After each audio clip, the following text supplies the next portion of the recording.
hit subscribe, and drop a comment telling me where you're watching from and what time it is there. Now get comfortable and relax. My name is Marcus Webb. I need to write this down while I can still remember what's real, while I can still remember who Emily was before Kisatchie Forest. We'd been planning the trip for months. Just a week away from Philadelphia, Emily's idea, actually. She'd found the RV rental online, some family-owned place in Louisiana that gave her a deal because it was off-season, October in Kisatchie National Forest. She showed me pictures of the campground, scattered sites between the pines, a lake nearby, trails that wound through the woods.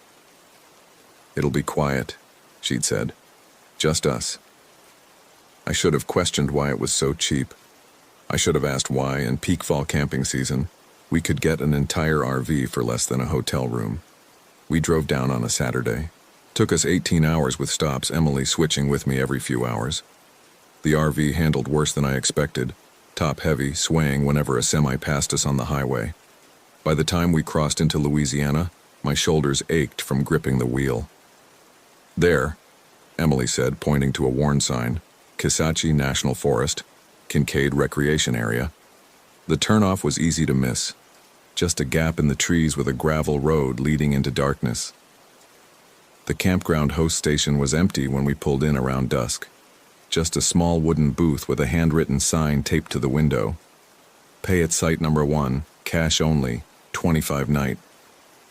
"That's weird," Emily said, leaning forward to read it. The website said someone would be here until 9 p.m. I checked my phone.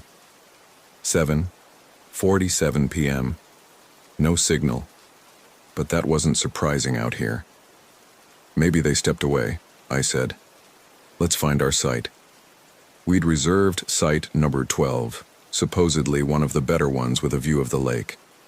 The gravel road curved through the forest, our headlights cutting through the gathering dark. I counted the sites as we passed. Number 3, number 5, number 7. All empty. No campers, no tents, no signs of anyone. "Where is everyone?" Emily asked. "Off-season," I reminded her. "You said it would be quiet." But this wasn't quiet. This was abandoned. Site number 12 sat at the end of a short spur road, backed against a thick line of pines. The lake was visible through the trees, maybe 100 yards away, its surface flat and black in the twilight. A concrete pad marked where we should park the RV, and there was a picnic table, a fire ring, and a post with an electrical hookup. And a scarecrow. It stood at the edge of the site, right where the clearing met the forest. Someone had lashed together 2 pieces of wood in a cross shape and dressed it in old clothes, a red flannel shirt, torn jeans, work boots. The head was a burlap sack with a crude face drawn in black marker, 2 X's for eyes, a stitched line for a mouth. "That's charming," Emily said. I parked the RV and killed the engine. The silence that followed was immediate and complete. No traffic sounds, no voices from other campers, no music or laughter. Just the faint whisper of wind through the pines. "I'll set up the hookups," I said. "You want to start dinner?"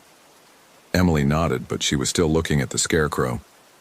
"Do you think that's supposed to scare away animals or something?" "Probably." I climbed out of the RV and the cold hit me immediately.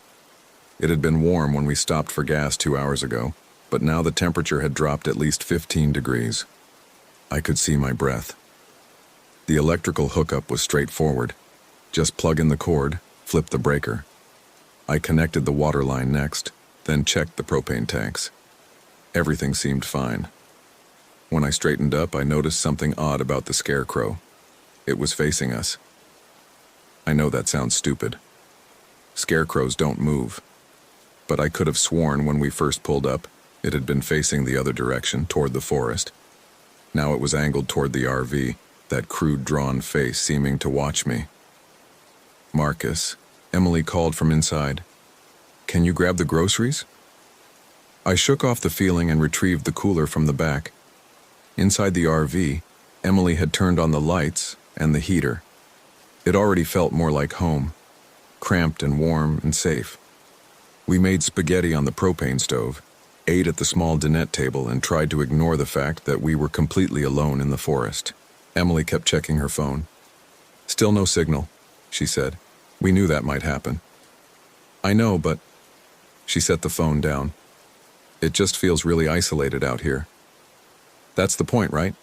Get away from everything." She smiled, but it didn't reach her eyes. "Yeah, you're right." After dinner, we sat outside by the fire ring. I'd gathered some fallen branches and got a small fire going, more for light than warmth. The RV heater worked fine. Emily sat close to me on the picnic table bench, her shoulder pressed against mine. "Do you hear that?" she asked after a while. I listened. "Hear what?" "Nothing, that's what I mean. There's no sound at all." She was right. The forest was completely silent. No insects, no birds, no rustling of small animals in the underbrush, just the crackling of our fire and the occasional pop of sap. The scarecrow stood at the edge of the firelight, its shadow long and twisted. "I'm going to take it down," I said, standing up. "Why?" "It's creepy, and it's probably someone's idea of a prank anyway." I walked over to it, the fire warm at my back. Up close, the scarecrow looked even more roughly made. The flannel shirt was stained and torn, the jeans frayed at the cuffs. The boots were caked with dried mud, the burlap head lolled to one side, the X-eyes seeming to follow me. I grabbed the wooden frame where the crossbeam met the post and pulled. It didn't budge. I tried again, putting my weight into it, and the whole thing tilted forward. But it was anchored deep. Whoever put it here had sunk the post at least 2 feet into the ground. "Forget it," Emily called. "Just leave it." I stepped back. The scarecrow slowly tilted back to its original position. That crude face once again pointed toward our camp. That night I couldn't sleep. The RV bed was comfortable enough, but every small sound seemed amplified. The creak of the frame when Emily shifted position, the tick of the propane heater cycling on and off, the rustle of something, wind or animal I couldn't tell, moving through the trees outside. Around 2 a.m., I gave up and slipped out of bed. Emily was asleep, her breathing slow and steady. I pulled on my jacket and stepped outside. The night was crystal clear, the stars bright and cold. Our fire had died to embers. I could barely make out the scarecrow's silhouette against the trees, a darker shape in the darkness. I don't know what made me walk toward the lake. Maybe I just needed to move, to do something. I followed a narrow trail through the pines, the ground soft with fallen needles. The lake appeared suddenly, opening up before me like a void. The water was perfectly still, reflecting the stars. Something pale floated near the shore. I stepped closer, squinting in the darkness. It looked like cloth? A piece of fabric, maybe. I found a long stick and used it to pull the thing closer. When I saw what it was, my breath caught. A shirt. A red flannel shirt, soaked through, dripping. Just like the one on the scarecrow. I dropped the stick and backed away from the shore. The shirt drifted back out, caught by some invisible current, and disappeared into the darkness of the lake. When I got back to the RV, I checked on the scarecrow. It was still there, still wearing its red flannel shirt. The fabric was dry. I didn't tell Emily about the shirt in the morning. She was in a better mood, making coffee and humming to herself while I stowed the bedding. The sun was bright through the windows, and the forest looked different in daylight. Less oppressive, almost beautiful. "Let's go hiking," she said. "There's supposed to be a trail that circles the lake. It's only about 3 miles. I hesitated. "I don't know. Maybe we should check in with the campground host first. We still haven't paid." "We can do that when we get back. Come on, the weather's perfect." She was right. The morning was cool but pleasant, the kind of fall day that made you forget winter was coming. We packed water and snacks, locked up the RV, and found the trailhead at the south end of the campground. The trail was well maintained but clearly unused. Fallen leaves covered the path, undisturbed by any recent footprints. We hiked in comfortable silence for the first mile, Emily stopping occasionally to take pictures with her phone. "Still no signal," she said, checking the screen. "Did you expect one out here?" No, I guess not. It just feels weird being so disconnected. We reached a bend in the trail where it curved close to the lakeshore, and Emily grabbed my arm. Marcus, look. Another scarecrow stood among the trees about 20 feet from the trail. This one was different, dressed in a woman's dress, the fabric faded and torn. The head was the same burlap sack with X's for eyes, but someone had added yarn for hair. Okay, that's definitely weird, I said. Why would someone put scarecrows out here? There aren't any fields or gardens. Maybe it's an art project? Some kind of installation? Emily walked closer to it. The dress looks really old, like vintage. Don't touch it. I'm not going to touch it. But she circled around it, examining it from all angles. There's something written on the back of the head. I joined her. Someone had scrawled something in black marker on the burlap, but the letters were faded and hard to read. Does that say Martha? Emily asked. It did. The name was written in shaky letters, Martha. This is getting too weird, I said. Let's head back. We're halfway around the lake already. It's the same distance either way. She was right, but I didn't like it. Still, turning back felt like giving in to an irrational fear. We kept walking. We found 3 more scarecrows before we completed the loop. Each one was different clothes, different poses, different names written on the burlap heads. Robert, James, Lisa. The last one stood right at the edge of our campsite, visible from the trail. It was the one we'd seen the night before, still wearing that red flannel shirt, still facing our RV. Emily took a picture of it. I'm posting these when we get back to civilization. This is so bizarre. If we get back to civilization? I said, trying to make it sound like a joke. She didn't laugh. We spent the afternoon around the RV. Emily read while I attempted to fix a loose cabinet door in the kitchen. The forest remained silent, oppressively so. Every time I looked out the window, I saw the scarecrow, its crude face watching us. Around 4 p.m., Emily went to take a shower in the RV's tiny bathroom. I heard the water start, then stop after a few minutes. Marcus, she called. The water's brown. I checked the hookup. The connection looked fine, but when I turned on the kitchen tap, rust-colored water sputtered out. Must be the campground's water system, I said. Probably old pipes. It smells weird too, like, I don't know, stagnant. I sniffed. She was right. The water had a musty, organic smell, like it had been sitting in a pond. We have bottled water, I said. Use that for now. We can ask the host about it. But when I walked to site number 1, the host station was still empty. This time I noticed other details. The grass around the booth was overgrown, reaching almost to the window. The paint on the door was peeling. The handwritten sign about payment looked old, the ink faded by sun and weather. How long had it been since anyone actually worked here? I tried the door. Locked.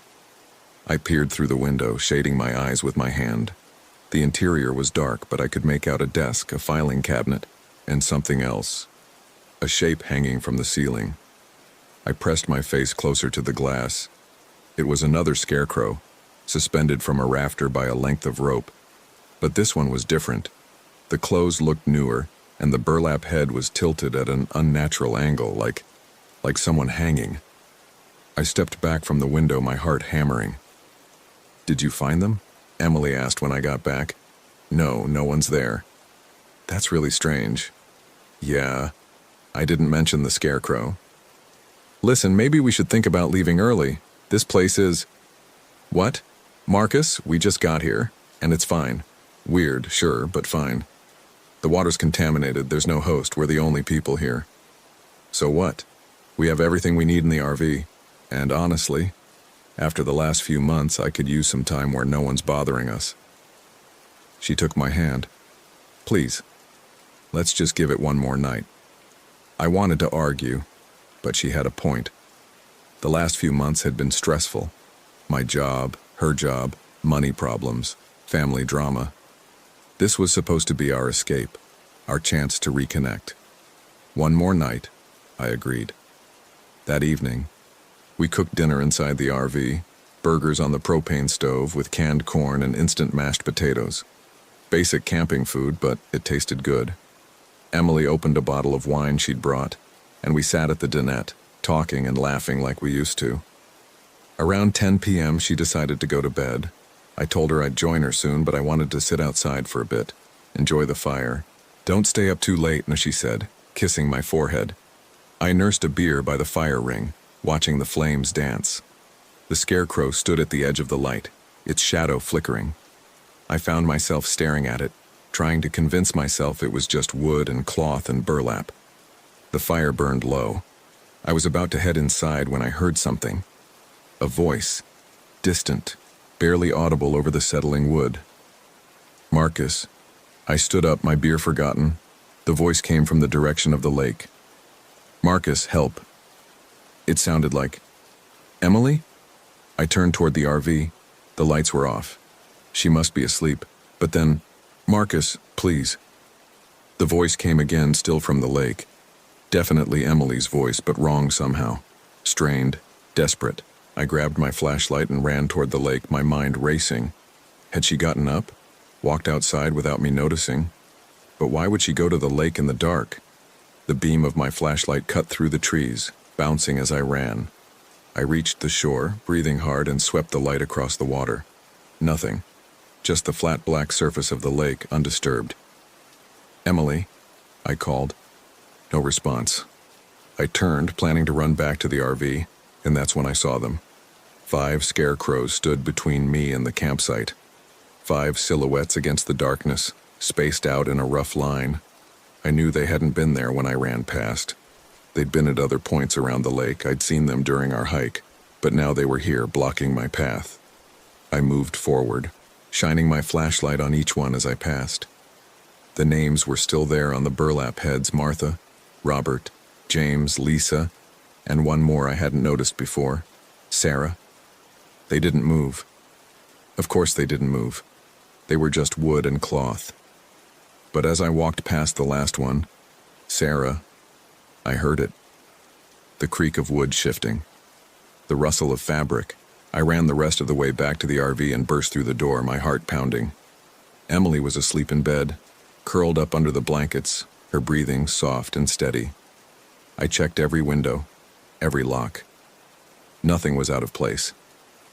The scarecrow at our site stood where it had always been, that red flannel shirt rustling slightly in the wind I couldn't feel. I didn't sleep that night. I sat at the dinette with all the lights on, watching through the windows, waiting for, I don't know what. For the scarecrows to move, for something to emerge from the forest. Nothing happened. The night passed in silence. When dawn finally came, I felt like I'd been awake for a week. Emily found me at the table, my head resting on my arms. "Did you sleep out here?" she asked. "Couldn't sleep." "You okay?" I wanted to tell her everything. The voice, the scarecrows moving, the feeling that something was very wrong with this place. But in the morning light, it all sounded crazy. "Yeah," I said. "Just strange dreams." She made coffee while I stared out the window. The scarecrow stood in its usual spot. In daylight, it looked almost ridiculous, a crude stick figure dressed in thrift store cast-offs. "I was thinking," Emily said, bringing me a mug. "Let's go into town today. We need more water anyway, and we should probably actually pay for the site. There must be an office or something." The nearest town was Kincaid, about 15 miles away. We'd driven through it on our way to the campground, just a handful of buildings clustered around a single intersection. The drive there was quiet. Emily kept trying to start conversations, but I was too tired and too on edge to respond properly. I kept checking the rearview mirror, convinced I'd see something following us, but there was nothing. Just empty road and dense forest. Kincaid looked even smaller in daylight. A gas station, a general store, a post office, and what might have been a bar or restaurant with a faded sign. Crawdads. We parked at the general store. Inside, it was dark and musty, the shelves half empty and coated with dust. An old woman sat behind the register watching a small TV with the volume turned low. "Help you?" she asked without looking up. "We need some water," Emily said. "Bottled water. And we're staying at the campground, but we haven't been able to find the host." The woman finally looked at us. Her eyes were milky with cataracts. Which campground? Kincaid Recreation Area, in Kisatchie Forest. Something flickered across the woman's face. Recognition. Fear. That place been closed near 20 years. What? Emily said. No, it can't be. We made a reservation online. We're staying there right now. The woman shook her head slowly. Don't know what website you looked at, but that place ain't been open since the incident. What incident? I asked. She didn't answer immediately, just stared at us with those cloudy eyes. Family went missing out there, she finally said. Halloween 2003. 5 people, mother, father, 2 kids, and the grandmother. They was camping, and one morning they was just gone. No trace. RV still there, food still on the table, but no people. That's terrible, Emily said, but week later they found him, or what was left of him. The woman's voice dropped to almost a whisper. Hanged. All 5 of them hung from trees around the lake. But here's the thing. They'd been dressed up like scarecrows. Old clothes, burlap sacks over their heads, names written on the sacks. My stomach turned to ice. What were the names? I asked, though I already knew. Let me think. Martha, Robert, James, Lisa, and Sarah. She nodded. That was the grandmother, Sarah. They was the last ones. After that, they closed the whole campground. Too many questions, too much bad press. No one goes there no more. But we're there, Emily insisted. Right now. We've been camping there for 2 nights. The woman just looked at us. You need to leave, she said finally. Right now. Don't go back for nothing. Just drive. Our stuff is there, I said. The RV? I said leave it. Whatever's out there, it ain't worth your life. We bought the water and left. In the truck, Emily turned to me, her face pale. That's just a story, she said. Small-town horror story to scare tourists. Then why does she think the campground is closed? Because maybe it was closed, but it's open now, obviously. We're staying there. The names on those scarecrows. It's a coincidence or someone's sick idea of a joke based on that old story. But I could see the doubt in her eyes. We drove back in silence. The forest seemed darker on the return trip, the trees pressing closer to the road. When we pulled into the campground, everything looked exactly as we'd left it. The scarecrow stood at the edge of our sight, facing the RV, still wearing that red flannel shirt. I'm going to take a nap, Emily said when we got inside. I didn't sleep well last night either. Okay. She disappeared into the bedroom, and I heard the rustling as she got into bed. I sat at the dinette, staring out the window at the scarecrow. 20 years. The incident had happened 20 years ago, almost to the day. It was October 26th now. Halloween was 5 days away. I must have dozed off because I woke to darkness. The sun had set. I checked my watch. 7:30 p.m. I'd been asleep for almost 4 hours. Emily, I called. No answer. I stood up, my body stiff, and walked to the bedroom.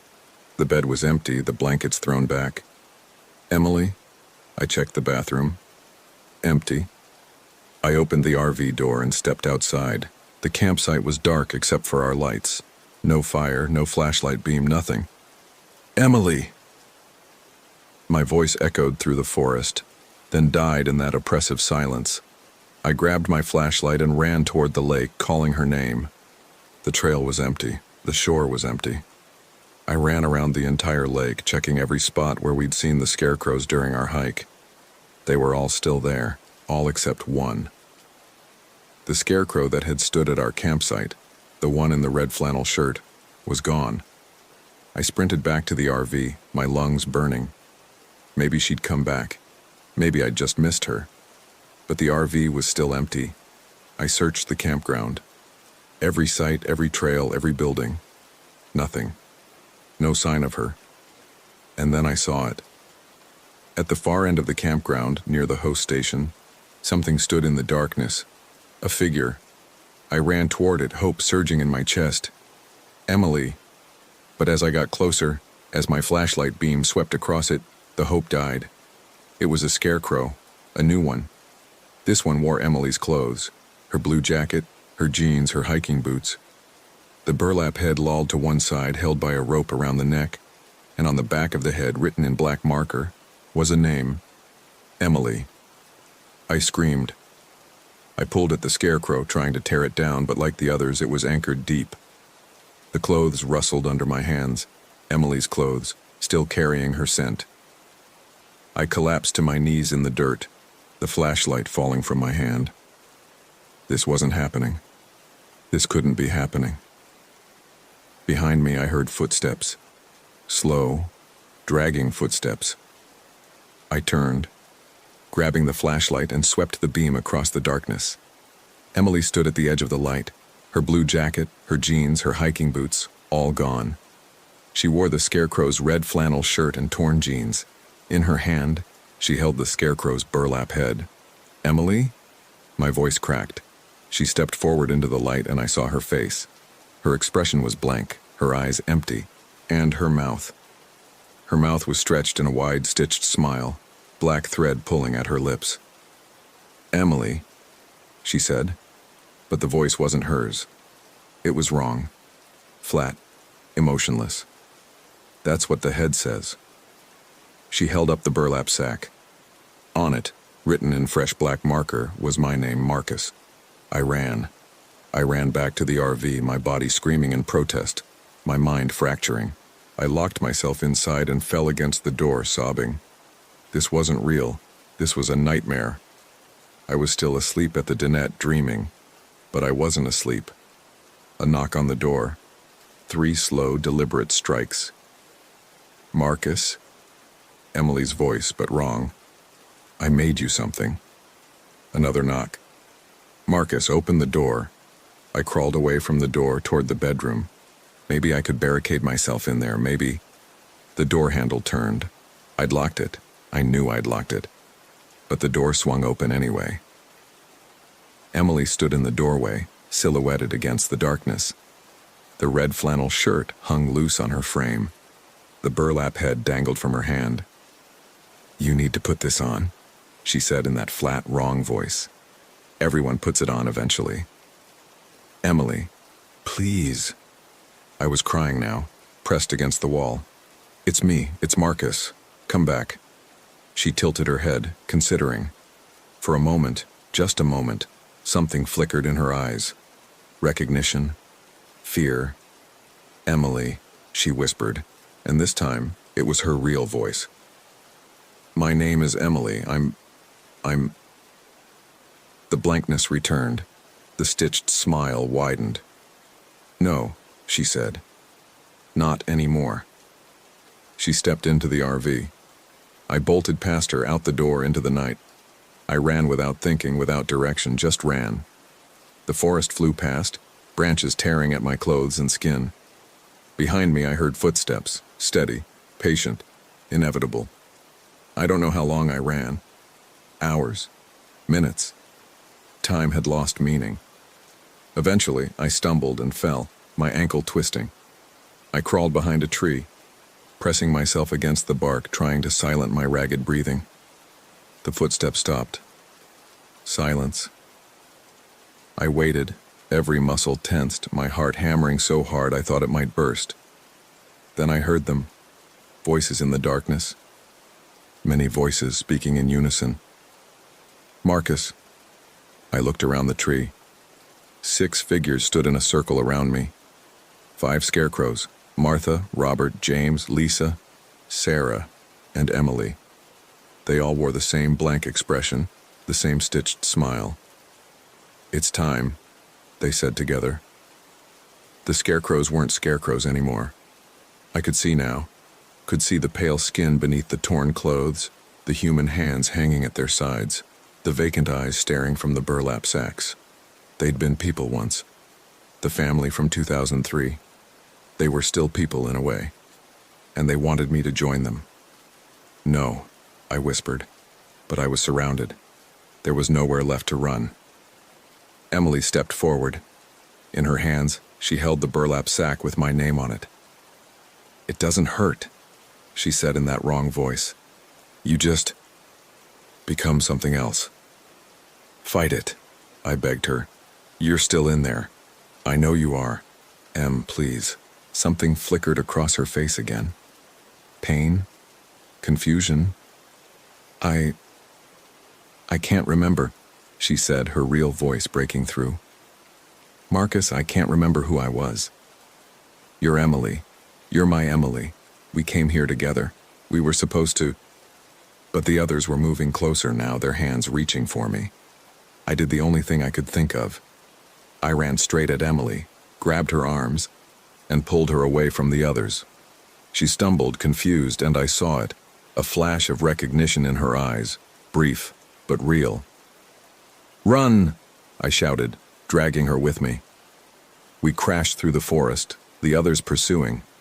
I could hear them behind us, not running, but walking with that same patient, inevitable pace. I found a trail and followed it, Emily stumbling beside me. The RV appeared ahead, and I pulled her inside, slamming the door. The keys, I gasped. Where are the keys? Emily stared at me blankly. The RV keys, Em. Where did we put them? She blinked again. On the hook by the door? I found them and jammed the key into the ignition. The engine sputtered, coughed, and died. No. I tried again. The engine turned over but didn't catch. Through the window, I saw them emerging from the forest. All 6 scarecrows walking toward us in that slow, synchronized pace. Third try. The engine roared to life. I threw the RV into reverse, not caring about the hookups, not caring about anything except getting away. Metal screamed as the electrical cord and water line tore free. The RV lurched backward, and I heard something crunch under the wheels. I spun the wheel, shifted into drive, and punched the accelerator. The RV fishtailed on the gravel, then found traction. In the side mirror, I saw the scarecrow standing in the road behind us, watching. Not chasing, just watching. We reached the main road, and I turned toward civilization, toward safety, toward anything that wasn't that forest. Emily sat beside me, silent. I glanced over at her every few seconds, checking to make sure she was still. Her. Em? You okay? She didn't answer. Emily? She turned to look at me, and I saw her face in the dashboard lights. The stitched smile was gone. Her mouth was normal. Her eyes were mostly normal. I'm okay, she said. But I heard the wrongness in her voice. Subtle, almost imperceptible, but there. Do you remember what happened? I asked. I remember sleeping, and then I was in the forest, and you were running. She frowned. But before that, it's fuzzy. You disappeared. I couldn't find you. And then, I couldn't finish the sentence. She reached over and took my hand. Her skin was cold. We're safe now, she said. Right. I wanted to say yes, I wanted to believe it. But when I looked in the rearview mirror, I saw something that made my blood run cold.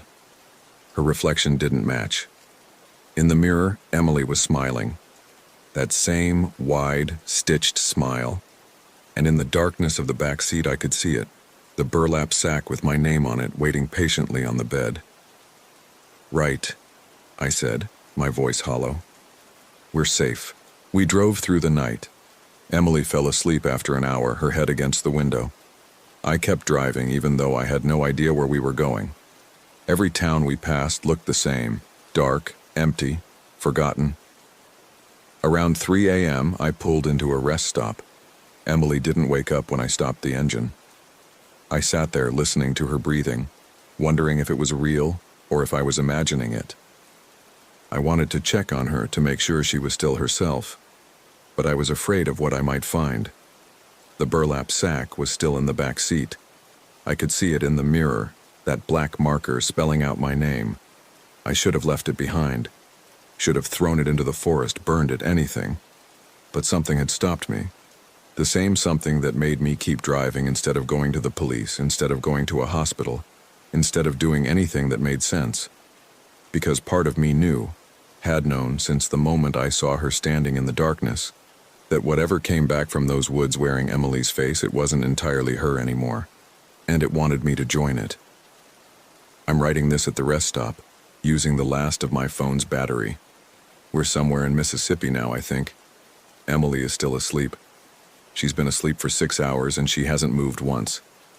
In the mirror, her reflection keeps smiling. I don't know what to do. I can't leave her, but I can't keep running forever. And that burlap sack? I know I should throw it away, but every time I reach for it, my hand stops. Like something's holding me back, like part of me wants to put it on. The sun will be up soon. Maybe things will look better in daylight. Maybe I'll figure out what to do. Maybe Emily will wake up and be herself again, and we can pretend this was all just a bad dream. But I don't think so, because when I look in the mirror now, I see them. The scarecrows. Standing at the edge of the parking lot, barely visible in the darkness before dawn. They're not moving, not coming closer, just watching, waiting. And I think I understand now.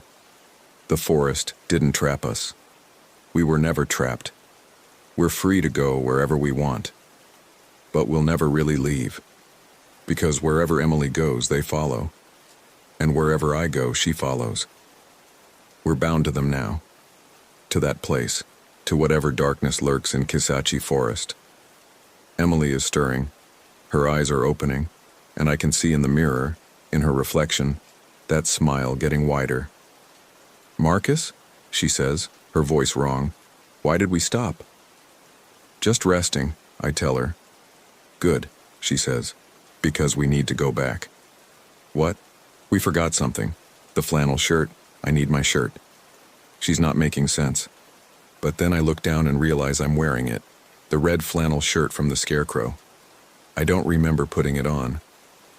I was wearing my jacket and now... "That's better," Emily says, and her voice is her own again, warm and familiar. "You look nice in that color." I look at my hands gripping the steering wheel. They don't feel like my hands anymore. In the rearview mirror, the scarecrows are closer now. 6 of them standing in a line, waiting. And I know with a certainty that chills my blood, that tomorrow there will be 7. Emily takes my cold hand in her cold hand. "Let's go home," she says, and I start the engine. Because what choice do I have? We're already theirs.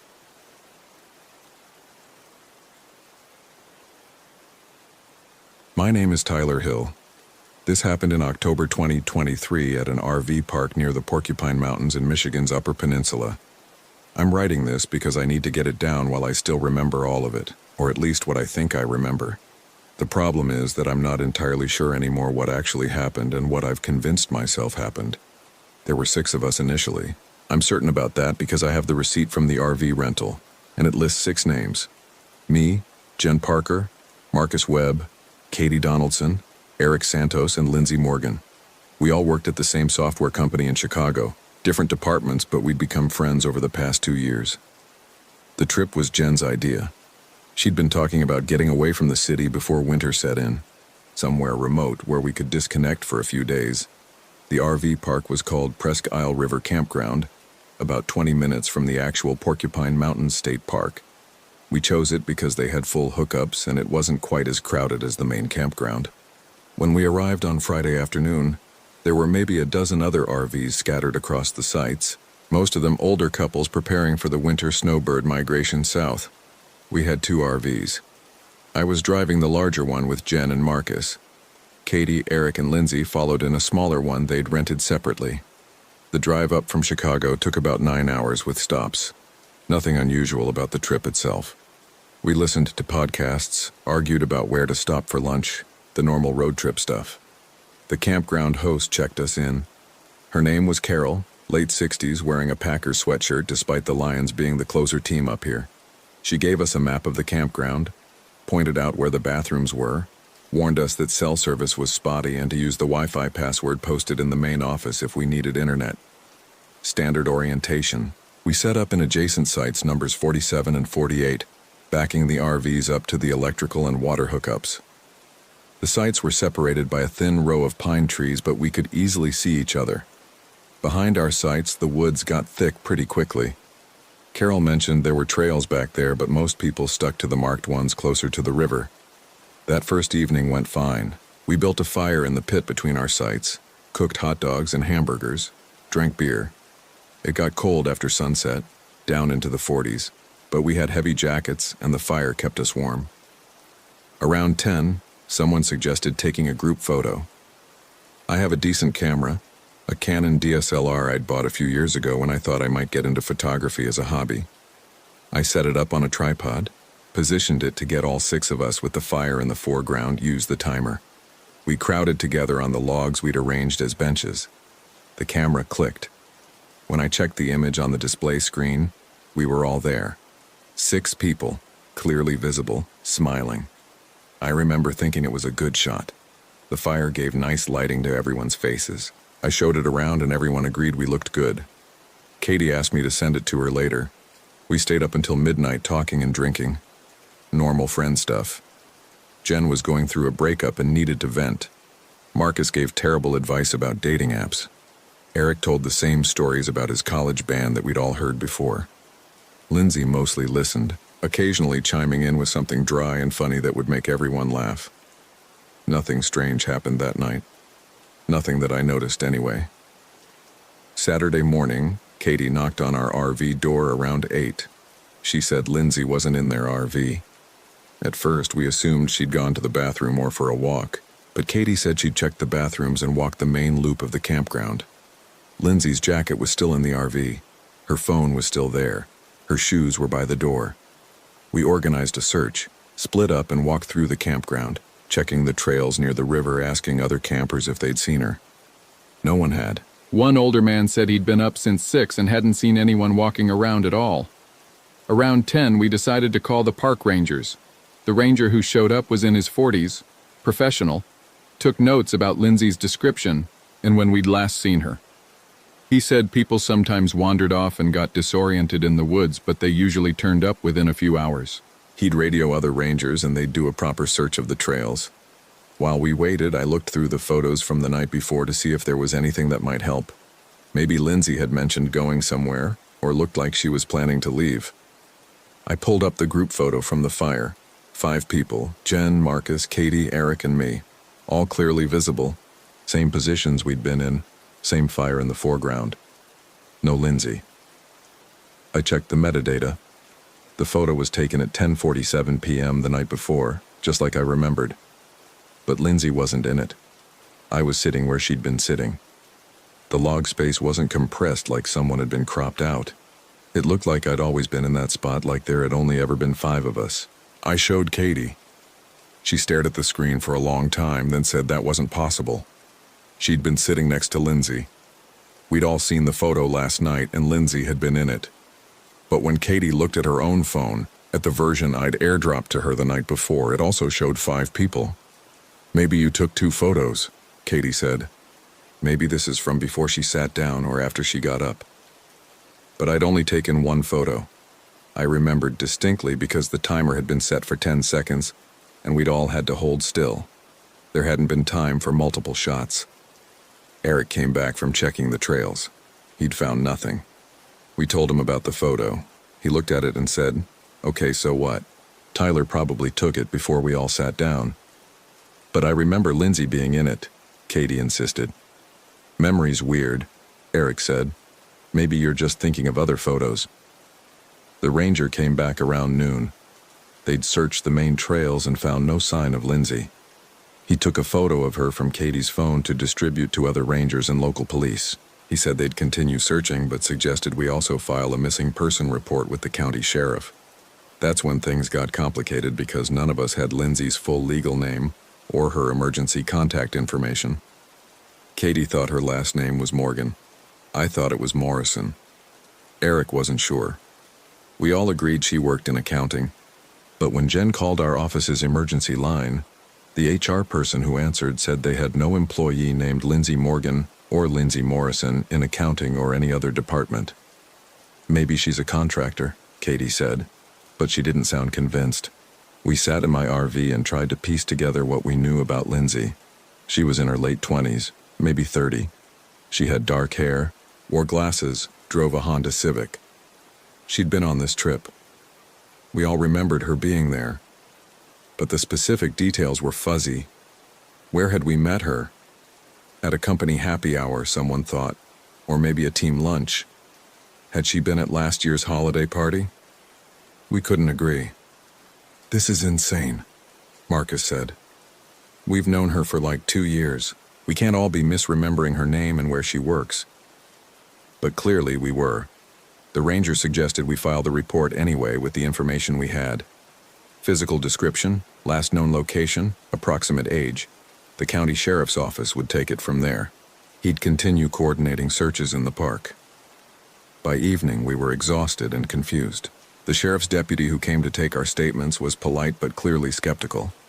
6 co-workers go camping, 1 disappears, and none of them can provide basic information about the missing person? He took our statements anyway, gave us a case number, said they'd investigate. We didn't feel like building a fire that night. We sat in my RV, ate sandwiches, talked in circles about Lindsay. Katie was the most upset. She'd been sharing an RV with Lindsay. They'd talked for hours on the drive up, but she couldn't remember what they'd talked about, just that they had talked. "Did she have a boyfriend?" Jen asked. None of us knew. Siblings? No idea. Where did she grow up? Blank looks around the RV. Eric suggested we were all just tired and stressed, that things would be clearer in the morning. We agreed to get some sleep and regroup tomorrow. Maybe Lindsay would turn up by then. Maybe this would all make sense. Katie didn't want to sleep alone in the other RV, so Jen let her take the bed in ours. Marcus and Eric went to the smaller RV. We locked the doors, set alarms, tried to sleep. I couldn't. I kept thinking about the photo. I got up around 2 in the morning and looked at it again on my camera. 5 people. I scrolled through the other photos I'd taken on the trip. There were a bunch from various stops on the drive up. A gas station in Wisconsin where we'd stopped for snacks. A scenic overlook near Green Bay. The entrance sign to the Porcupine Mountains. In every photo where I'd captured the group, there were 5 people, not 6. 5. I opened my laptop and checked my phone's photo backup. All the photos from the trip were there. I went through them methodically. In the gas station photo, I'd taken a picture of everyone posing in front of the car. 5 people. At the scenic overlook, Marcus had taken a selfie with everyone crammed in. I could see the photo on Instagram, posted yesterday afternoon. 5 people in the frame. The caption said, "Up here," with a bunch of tree emojis. 11 likes. Comments from co-workers and friends saying things like, "Looks fun" and "jealous." Nobody said, "Who's missing?" or "Where's Lindsay?" I searched my text messages for Lindsay's name, nothing came up. I searched my work email, no results. My Facebook friends list, Instagram followers, LinkedIn connections. No Lindsay Morgan, no Lindsay Morrison, no Lindsay anyone that I recognized. Sunday morning, I showed the others what I'd found, or rather, what I hadn't found. We gathered in my RV and went through everyone's phones, social media, email. No Lindsay. It was like she'd never existed. "So we're all having the same delusion?" Katie said. "All 5 of us independently invented the same imaginary person?" "There has to be a rational explanation," Eric said, but he didn't offer one. Jen suggested we drive home. "This whole trip was cursed," she said. "We should pack up, get out of here, deal with this back in Chicago where things made sense." But Marcus pointed out that we'd already filed a missing person report.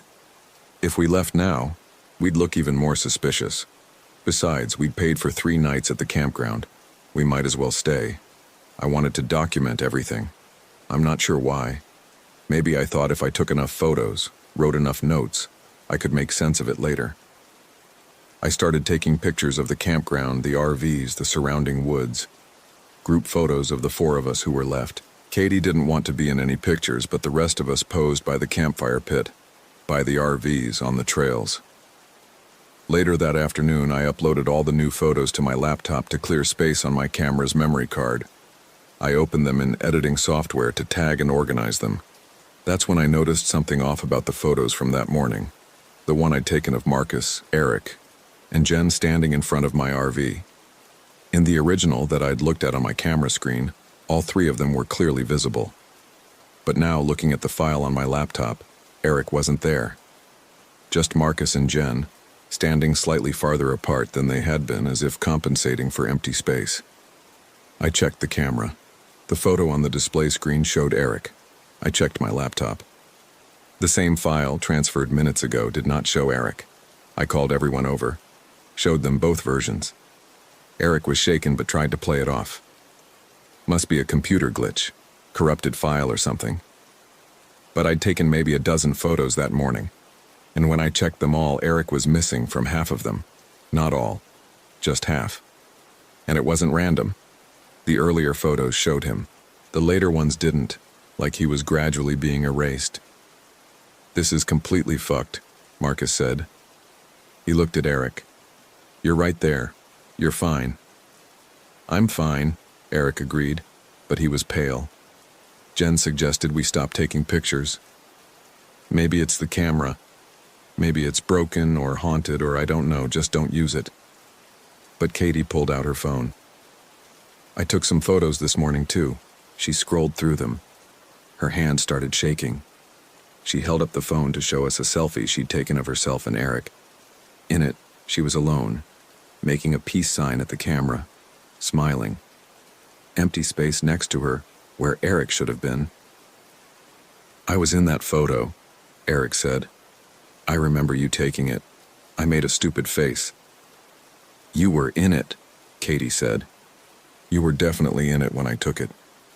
We spent the next hour checking every photo any of us had taken since arriving at the campground.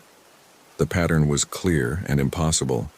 In chronological order, people disappeared. First Lindsay, completely scrubbed from every image.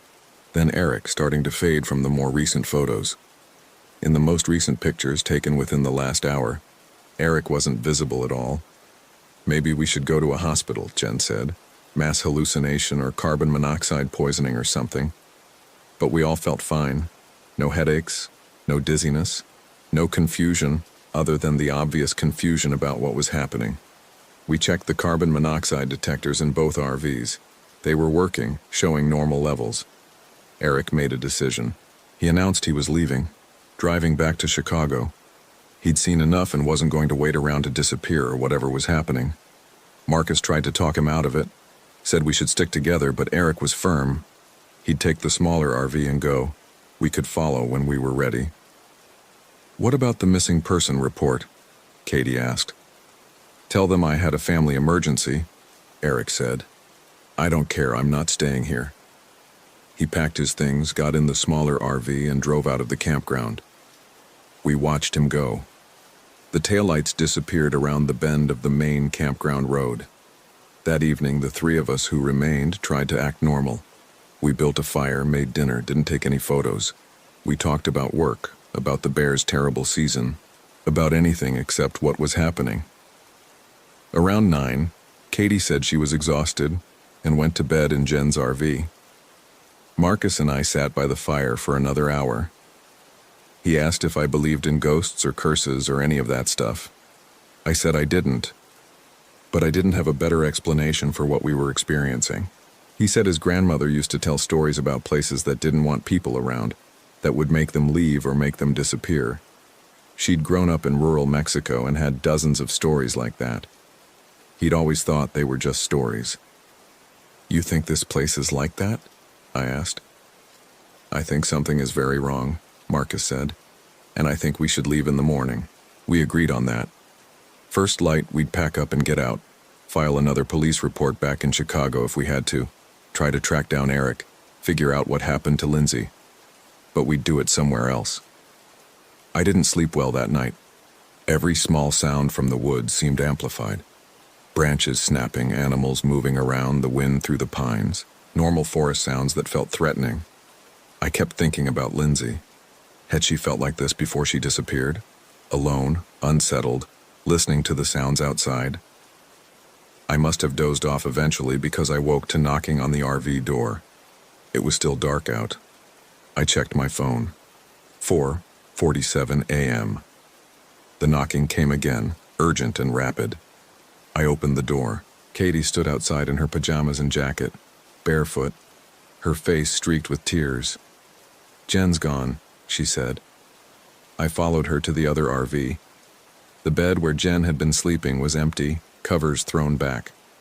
Her shoes were by the door, her phone on the table, her jacket hanging on a hook. The RV door was unlocked but closed. "I woke up to use the bathroom," Katie said.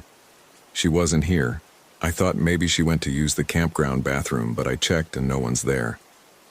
We searched the campground again, called for Jen, knocked on other campers' RVs to ask if anyone had seen her. Same as with Lindsay. No one had seen anything. It was like she'd evaporated. When it got light enough, we went through our phones and cameras again. I already knew what we'd find. Jen was gone from the photos, all of them. The group shot from Friday night showed 4 people now. Marcus, Katie, Eric, and me. The photos from Saturday showed 3 people. Marcus, Katie, and me. But here's what made me feel sick. When I scrolled back to photos from before the trip, from work events and happy hours over the past 2 years, Jen wasn't in those either.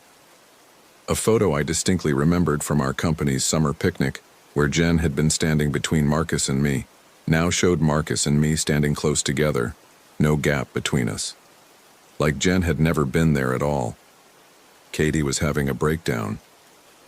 She sat on the ground outside her RV, rocking back and forth, saying this wasn't happening. This couldn't be real. Marcus tried to comfort her, but he looked almost as bad. His hands were shaking when he lit a cigarette.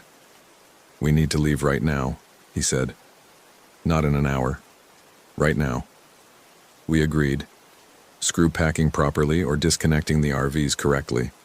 We'd just drive. We could return the RVs damaged, pay whatever fees. We needed to get out. Marcus went to start his RV. I helped Katie gather her essential stuff from Jen's RV. We were throwing things in bags, not organizing, just grabbing phones and wallets and clothes. Katie found Jen's driver's license in a bag. She held it up to show me. "See? She's real. Jennifer Marie Parker. This is her." But when I looked at the license, the photo showed someone I didn't recognize. A woman in her 30s with short blonde hair and a round face. Nothing like the Jen I remembered, who had long dark hair and sharp features. The name said Jennifer Parker. The address was in Chicago. But the person in the photo wasn't anyone I knew. "That's not her," I said. Katie looked at the license again. "What do you mean?" "That's exactly what she looks like." "No. Jen has dark hair." Katie stared at me. "She's blonde. She's always been blonde."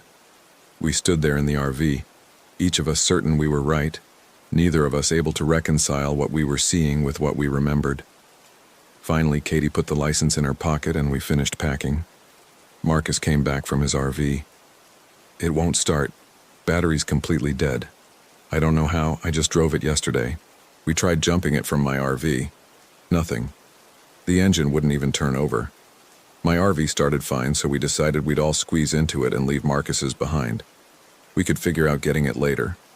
We were hooking up the tow to disconnect from the campground utilities when Carol, the campground host, drove up in her golf cart. She asked if we were checking out early.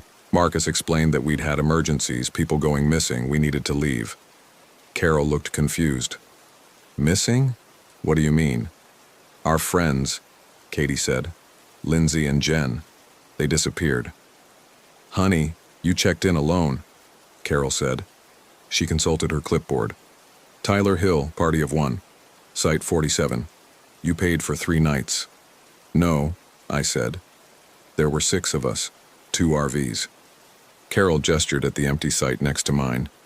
"Site 48 has been vacant all weekend. You're the only one in this section." I looked at the empty site. There was no RV there, no tire tracks in the gravel, no sign anyone had been there. But I had clear memories of the other RV, of Marcus and Eric setting it up, of sleeping in it on Friday night. "This is insane," Marcus said. "You checked us in, all of us. You remember." But Carol just looked concerned and asked if we needed medical assistance. She suggested we might be dehydrated or experiencing altitude sickness, even though we weren't at significant altitude. She offered to call a doctor. We said no. We just needed to leave. Carol made a note that we were checking out early, said she'd process the refund, hoped we'd visit again under better circumstances. She drove away on her golf cart. The three of us stood in the campground, looking at each other. Marcus said what we were all thinking. This is going to keep happening until there's nobody left. We got in my RV and drove toward the campground exit. The main road was about a quarter-mile from our site. We made it maybe 200 yards before the RV started making a grinding noise and lurched to a stop. The engine died. I tried to restart it. Nothing. The battery, which had been fine minutes ago, was dead. We sat there for a while, trying to process what to do next. Katie suggested we walk.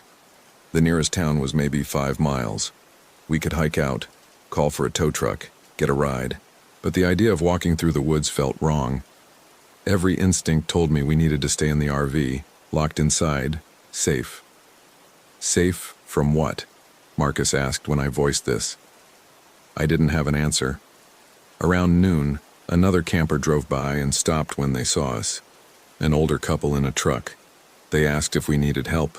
We explained our RV had died and we needed a jump or a tow. The man said he'd try to jump us, pulled his truck around. Nothing. The RV remained dead. Alternators probably shot, the man said. You'll need a mechanic. I can give you folks a ride to town if you want. Marcus immediately moved toward the truck, but I grabbed his arm. I don't know why. Just a feeling that getting in that truck was a bad idea, that leaving the RV was wrong. We'll wait for a tow, I said. The couple seemed puzzled but shrugged and drove off. We watched them go. Katie started crying again. She said she didn't understand what was happening, why this was happening, what we'd done to deserve this. Marcus and I didn't have answers. We were down to 3 people and we all knew we wouldn't stay 3. I suggested we document everything we could remember. Write it down before it disappeared like the photos. We found notebooks and pens in the RV and spent the next few hours writing out everything we remembered about Lindsay, Jen, and Eric. Physical descriptions, stories about them, conversations we'd had, anything to prove they'd existed. When we compared notes, our stories didn't match. Katie remembered Lindsay as short with brown hair. I remembered her as tall with black hair. Marcus thought she wore contacts, not glasses. We remembered Jen differently too. Blonde or brunette, tall or average height, blue eyes or brown. The more we tried to nail down specific details, the more they slipped away like water through fingers. By evening, we'd given up trying to remember. We just sat in the RV waiting. The sun set. It got dark outside. We turned on the RV's interior lights, which still worked even though the engine wouldn't start. Around 8, Katie said she needed to use the bathroom. The RV had a small bathroom, so she didn't need to go outside. But when she came out 10 minutes later, Marcus and I both startled because we'd forgotten she was in there. Just for a moment, but we'd completely lost track of her existence. That's it, Marcus said. We can't stay here. We have to risk walking out. In the dark, Katie said. We're sitting here waiting to disappear, Marcus said. At least if we're moving, we're doing something. We argued about it. I thought we should wait until morning. Marcus thought morning might be too late. Katie didn't want to do either. Wanted someone to rescue us, wanted to wake up and have this be a nightmare. In the end, we decided to wait. Lock ourselves in the RV, stay together, stay awake. If we were going to disappear, at least we'd be together when it happened. We played cards, talked about mundane things. Marcus told a long story about his brother's wedding that was probably only half true. Katie talked about her cat. I described the apartment I was hoping to move into next month. Normal conversation that felt absurd given the circumstances. Around midnight, Katie fell asleep in one of the seats. Marcus and I let her sleep. We kept talking, keeping each other awake. He asked me if I thought we'd remember this afterwards. If we got out, if we survived, would we remember? Or would we wake up back in Chicago with no memory of this trip? No memory of the people who disappeared? I don't know, I said. I'm writing this all down. Maybe that'll help. Maybe, Marcus said. He didn't sound convinced. We talked until about 3 in the morning. Then Marcus said he was going to close his eyes for just a minute. I told him to go ahead. I'd keep watch. He leaned back in his seat and was asleep within seconds. I sat there alone in the RV, the only one awake. I should have been tired, but I was wired with adrenaline and fear. I kept checking my phone even though there was no service. Scrolling through photos, looking for evidence of the others. They were all gone from my photo library now. Every single image. When I looked at the pictures from work events, I was often standing alone or positioned oddly in group shots, like someone had been cropped out but the remaining people hadn't been repositioned correctly. Around 4 a.m., I decided to check the physical photos I'd taken with my camera. The actual files on the memory card, not the ones I'd uploaded. Maybe they'd be different. Maybe the originals would still show everyone. I got my camera from my bag and turned it on. Scrolled through the images on the card. The group photo from Friday night. 4 people. Marcus, Katie, Eric, and me. No Jen. No Lindsay. I kept scrolling back. The photos from the drive up. 3 people at the gas station. Marcus, Katie, and me. No Eric. The scenic overlook selfie. 2 people. Marcus and me. No Katie. The entrance sign to the Porcupine Mountains. 1 person. Me. Just me, standing alone in front of the sign, smiling at the camera. I looked at the seats where Marcus and Katie were sleeping. They were still there. Solid. Real. But the photo said otherwise. The photo said I'd come here alone. I didn't wake them. What would I say? Instead, I got out my notebook and started writing. Writing everything I could remember, this whole account. I needed to get it down before I forgot, before they disappeared completely. Dawn came. The sun rose over the trees. Light filtered into the RV. I finished writing and closed the notebook. I looked at where Marcus and Katie had been sleeping. The seats were empty. I was alone in the RV. I checked my phone. No texts from them. No call history. My contacts list was shorter than I remembered. I searched for Marcus Webb. Nothing. Katie Donaldson. Nothing. I opened my recent call log. The last call I'd made was 3 days ago, to the RV rental company to confirm my reservation. Party of 1. I checked my email. The confirmation, 1 RV, 1 driver, solo camping trip. I looked at the second seat in the RV where Marcus had been sleeping. There was an indentation in the cushion, like someone had been sitting there, but when I touched it, it was cold. I got out of the RV. The campground was waking up. Other campers were starting their days, making breakfast, packing to leave. I walked to where the second RV had been parked. Site 48, empty. The gravel showed no tire tracks. The grass wasn't pressed down where the RV would have been. Carol drove by on her golf cart. She waved cheerfully. "Morning, enjoy your stay?" "Yes," I said automatically. "Heading out today?" "Soon." She drove on, heading to greet other campers. I stood there trying to figure out what to do. Call the police? And tell them what? That 5 people I couldn't prove existed had vanished? That I had clear memories of a camping trip with friends, but all evidence said I'd come alone? I walked back to my RV, sat in the driver's seat, turned the key. The engine started immediately. Battery fully charged, working perfectly. I drove out of the campground, took Highway 28 back toward Chicago. The drive was long and I kept trying to remember the trip up. Had I really been alone? No, I'd had conversations. I'd listened to podcasts with someone. We'd stopped for lunch. I remembered ordering food for more than 1 person, but maybe I hadn't. Maybe I was remembering wrong. Memory is unreliable. False memories feel real. I know that intellectually. When I got home to my apartment, I unpacked. There was only my stuff, only my clothes, my toiletries, my food. No evidence anyone else had been planning to come. I checked my work email, looked up Jen Parker in the company directory. Nothing. Lindsay Morgan. Nothing. Marcus Webb. Nothing. Katie Donaldson. I searched all variations of her name. No results. I asked my cubicle neighbor if he knew Marcus Webb. He looked confused and said he'd never heard of anyone by that name. I described Marcus. My neighbor shrugged, said lots of people worked here. He couldn't know everyone. It's been 3 weeks now. I've been looking at my photos constantly, checking them obsessively. They haven't changed. They all show me alone. Every single one. The photos from this trip, photos from previous trips, photos from work events.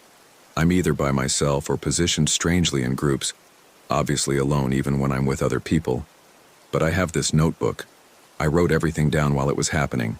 Names, descriptions, conversations, proof that they existed, proof that I didn't go camping alone. Except when I read back through what I wrote, some of it doesn't make sense. There are gaps, places where I've written names but can't remember who those names belong to. Descriptions of people I can almost see in my mind, but not quite. I think I'm forgetting. The same way they disappeared from the photos. They're disappearing from my memory.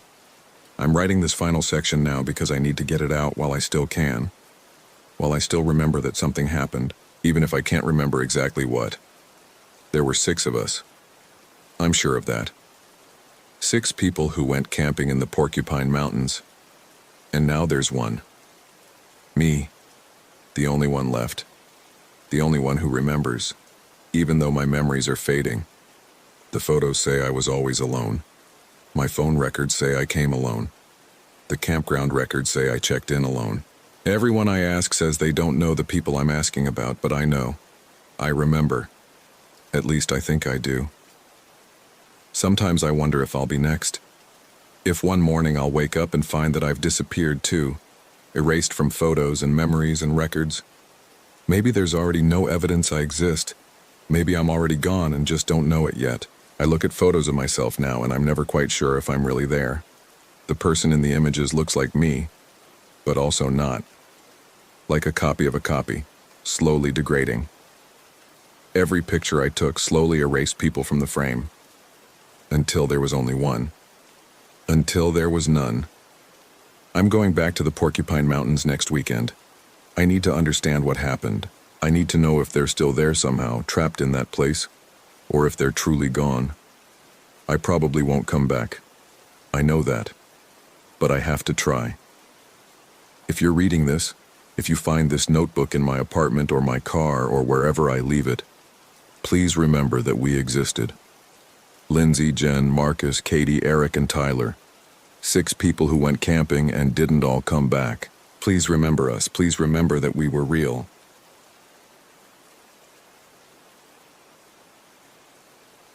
My name is Victoria Hayes. This happened last September in the Bighorn Mountains of Wyoming at a campground called Shell Creek RV Park. I'm writing this down because I need someone to know what happened, even if no one believes me. Marcus and I had been planning this trip for months. 3 years of marriage, both of us grinding at jobs we hated in Denver, and we needed a break. Just us, the RV we'd rented, and 5 days in the mountains before the season ended. No cell service, no internet, no distractions. I remember thinking it would save us. I remember being that naive. We arrived on a Thursday afternoon. The drive from Denver had taken longer than expected. Marcus insisted on taking back roads to avoid construction, and I didn't argue. The RV park was more isolated than the photo suggested. 12 sites total, scattered among lodgepole pines, and only 3 other RVs when we pulled in. The ranger station was a small cabin at the entrance, but no one was inside when we stopped. Just a note taped to the door. Check in after 5 p.m. Site 7 is yours. Jay. Marcus parked us at Site 7. It was the farthest from the entrance, backed up against dense forest. The nearest occupied site was maybe 100 yards away. I could see a fifth-wheel trailer with Montana plates and an older couple sitting outside in camping chairs. They didn't wave. "Perfect," Marcus said, stepping out of the RV. He stretched, his back cracking. Total privacy. I started unpacking while he set up the hookups. We'd rented a 28-foot Class C, bigger than we needed, but it was all they had available. The interior smelled like pine-scented cleaner and something else underneath. something stale. I opened windows while I worked. The journal was in the cabinet above the dinette table. I almost missed it. I was putting away groceries, and when I reached for a water bottle, my hand knocked against something. I pulled out a small leather-bound notebook, maybe 5 by 7 inches, with a worn cover and no title. I opened it to the first page. September 14th. Victoria arrives, finds journal, reads first entry, doesn't believe it yet. My stomach dropped. Today was September 14th. My name was Victoria. I flipped through the pages. They were dated sequentially, the 14th through the 18th. 5 days. Our entire trip. Each entry was written in neat, cramped handwriting I didn't recognize. I read the next few lines. Marcus will notice she's quiet at dinner. He'll ask what's wrong. She'll show him the journal. He won't take it seriously. They'll argue about whether to stay or leave. They'll stay. I closed the notebook and put it back in the cabinet. "What's taking so long?" Marcus called from outside. I didn't answer. I finished unpacking in silence, shoving cans into the cabinet, my hands shaking slightly. When everything was put away, I grabbed 2 beers from the cooler and went outside. Marcus had set up our camping chairs. The sun was dropping behind the mountains, painting everything orange and shadow. It was beautiful. It should have been beautiful. "You okay?" he asked, taking the beer. "Fine." We sat in silence for a while. I kept thinking about the journal. Someone's idea of a joke, probably. The RV was a rental. Maybe the last person who used it left it behind. Maybe they knew someone named Victoria was coming next. It was on the reservation, after all. Maybe they thought it would be funny. But how did they know we'd arrive on the 14th? How did they know I'd find it first? "You're quiet," Marcus said. I looked at him. "There's something weird in the RV." "Weird how?" I told him about the journal. He listened without interrupting, which was unusual for Marcus. When I finished, he set down his beer. "Show me." We went inside. I pulled the journal from the cabinet and handed it to him. He read the first entry, then flipped through the pages, his expression unreadable. "Creepy," he said finally. "Some kind of prank." That's what I thought. But how did they know? They probably write something vague in every RV they rent out. Names get recycled. We're not the first Victoria and Marcus to exist. The date matches. We made our reservation 3 months ago. Someone could have checked it. I wanted to believe him. I wanted it to be that simple. "Should we leave?" I asked. Marcus looked at me. "Because of a notebook?" "Because someone might be watching us." "Vic." He put his hands on my shoulders. "It's a prank. A dumb, creepy prank. If you want to leave, we'll leave. But we drove 7 hours to get here, and we both need this." He was right. We did need this. We'd been fighting more lately. Stupid fights about nothing. Dishes, schedules, whose turn it was to call his mother. A week ago, I'd found myself Googling marriage counseling Denver at 2 in the morning. This trip was supposed to reset us. "Okay," I said. "We'll stay." "Yeah?" "Yeah, but I'm keeping this." I took the journal from him and shoved it in my bag. Just in case. We cooked dinner on the propane stove, pasta with jarred sauce, garlic bread. Marcus opened a bottle of wine. We ate outside as the temperature dropped and stars appeared. Other than the couple in the fifth wheel, we didn't see anyone. No ranger came by to officially check us in. "Maybe we're the only ones here," Marcus said. "There are other RVs. Doesn't mean they're occupied." The thought was unsettling. I changed the subject. We talked about work, about friends, about everything except the journal. By the time we went to bed, I'd almost convinced myself it didn't matter. I woke up at 3:17 a.m. The clock on the RV's dashboard glowed green in the darkness. Marcus was asleep beside me, breathing deeply. I needed to use the bathroom. The RV bathroom was barely big enough to turn around in. I did my business quickly, trying not to make noise. When I opened the door, I saw light coming from the dinette area. The cabinet above the table was open. The journal lay on the table, closed. I hadn't left it there. I'd put it in my bag, which was in the bedroom. My heart started pounding. I walked to the table slowly, scanning the small space. The door was locked. The windows were closed. We were alone. I picked up the journal and opened it to the second entry. September 15th. Victoria wakes at 3:17 a.m., finds journal on table, reads this entry. Marcus is still asleep. She checks the door. It's locked. She feels watched. My hands went cold. I checked the door. Locked. I looked out the windows into darkness. Nothing moved. I felt watched. I grabbed my phone and turned on the flashlight. I checked every inch of the RV. Nothing. No one. Marcus didn't stir. I stood in the middle of the living area, holding the journal, trying to breathe normally. This wasn't a prank. You can't prank someone into waking up at a specific time. You can't predict they'll find the journal moved unless someone had been inside while we slept. I checked the door locks again, checked the windows. Everything was secure. But that meant nothing. Someone could have come in and left while I was in the bathroom. They could be outside right now watching. I put the journal on the counter and made myself read the rest of the entry. At 7:30 a.m., Marcus will wake up complaining of a headache. They'll eat breakfast. Victoria will not tell him about finding the journal moved. She's afraid he'll think she's overreacting. They'll go hiking on Trail 341. Marcus will suggest turning back after 2 miles. Victoria will insist they continue. They'll see something in the woods. They won't agree on what it was. By 4 p.m., one of the other campers will be dead. I read that last line 3 times. I didn't sleep after that.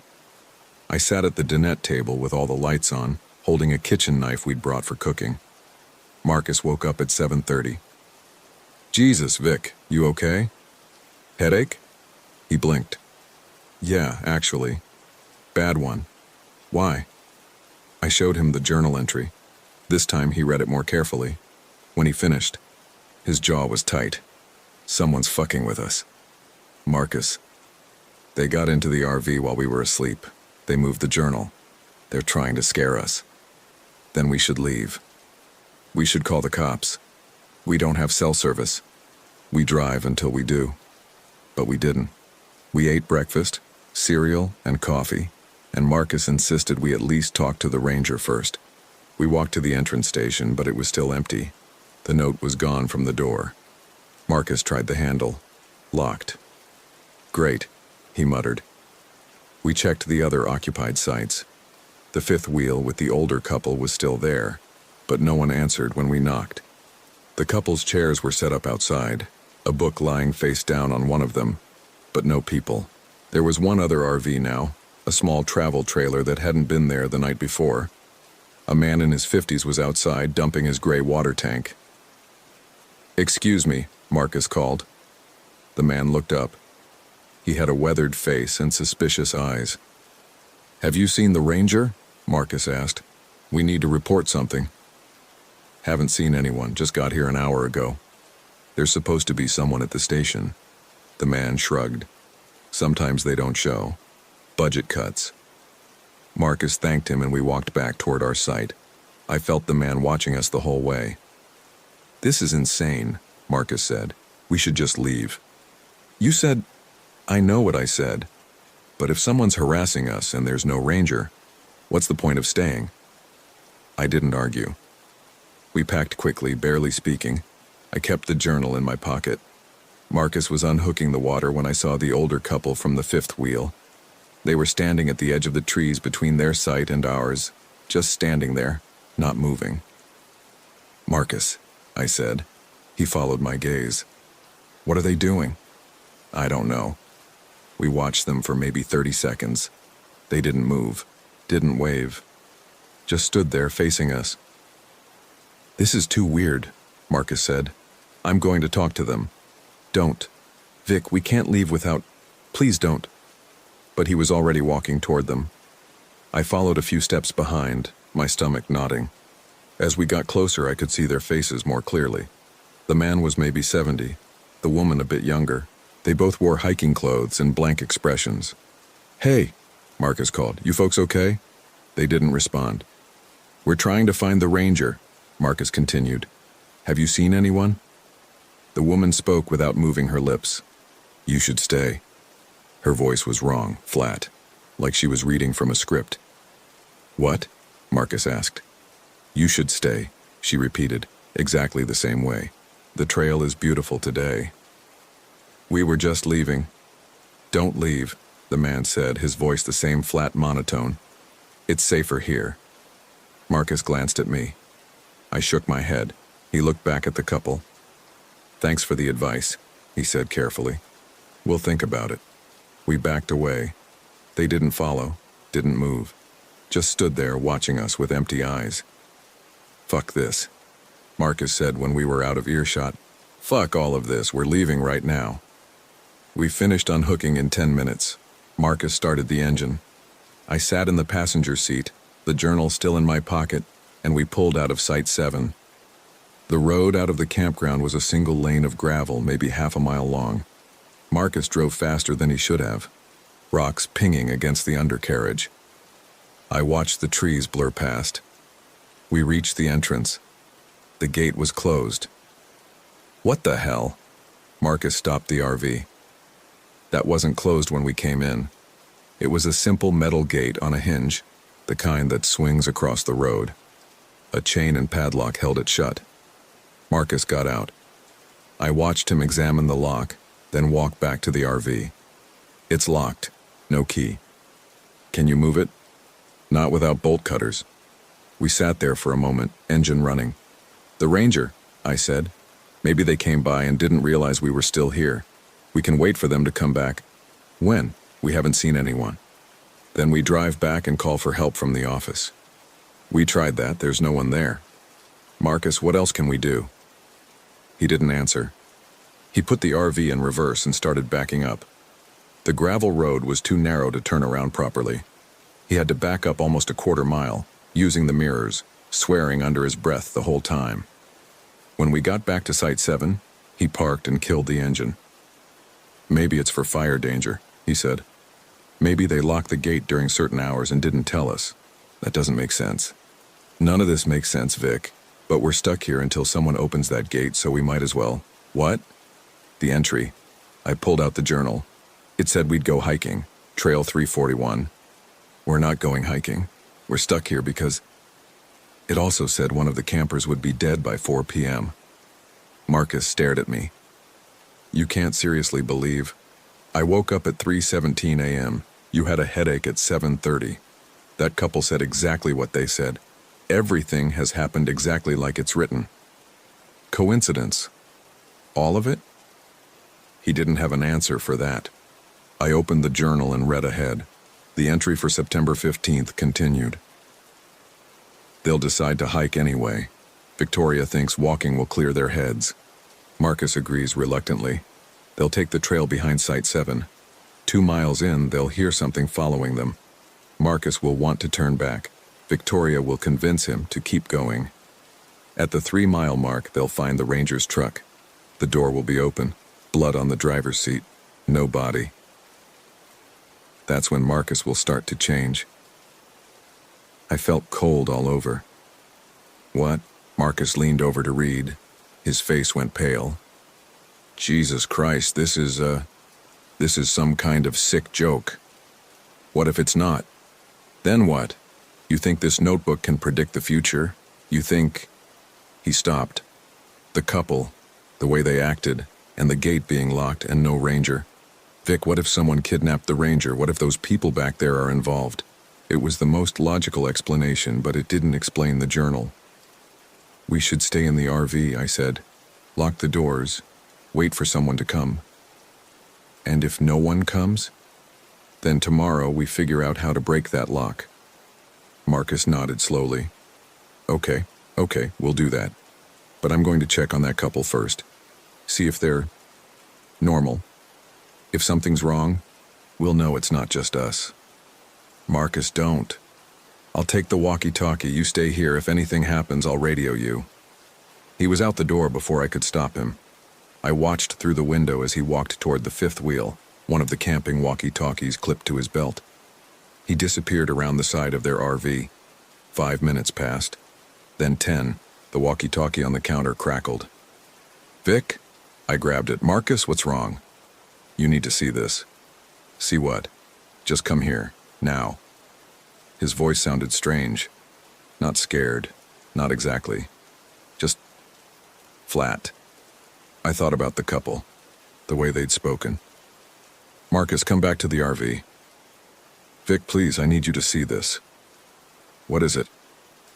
"Just come here." The line went dead. I tried calling him back. No response. I stood in the RV holding the walkie-talkie, my heart hammering. Every instinct told me not to go, to lock the door and wait. But Marcus was my husband. If something had happened to him, I grabbed the kitchen knife and stepped outside. The afternoon sun was bright, but the air felt wrong. Too still. No birds, no wind. I walked toward the fifth wheel, scanning the trees, the knife gripped tight in my hand.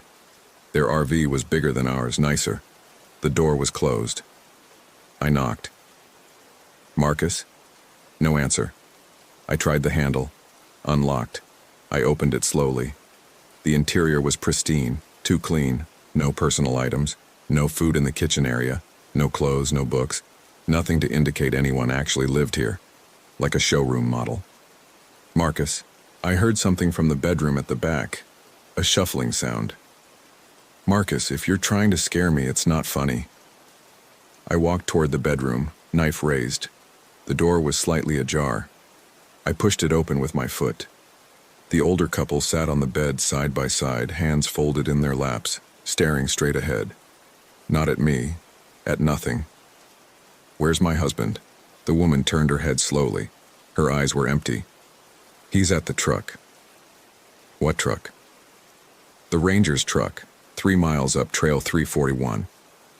My blood went cold. "How do you know that?" "Because that's what's supposed to happen." I backed out of the RV and ran. I ran back to our site, expecting to find Marcus there, expecting this to be some elaborate prank. But the RV was empty. His hiking boots were gone. The walkie-talkie he'd been carrying was on the counter. He'd never called me. Someone else had used his voice. I grabbed my phone, still no service. I shoved it in my pocket anyway, along with the journal, and laced up my boots. The knife went into my other pocket. Then I went to find my husband. Trail 341 started behind our campsite. I'd seen the marker when we arrived, a small brown sign nailed to a tree. The trail was narrow, winding through lodgepole pines and aspens. I walked fast, scanning for any sign of Marcus. After maybe 20 minutes, I heard something behind me. Footsteps. I spun around. Nothing. I kept walking. The footsteps continued, matching my pace. When I sped up, they sped up. When I stopped, they stopped. "Marcus?" No answer. I pulled out the knife and kept moving. The trail climbed steadily. My calves burned. I checked my phone every few minutes. Still no signal.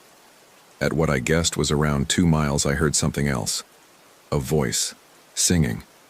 It was a child's voice, high and clear, singing a nursery rhyme. "Ring around the rosy, pocket full of posies." The voice came from somewhere to my right off the trail. I stopped walking. Ashes, ashes, we all fall down.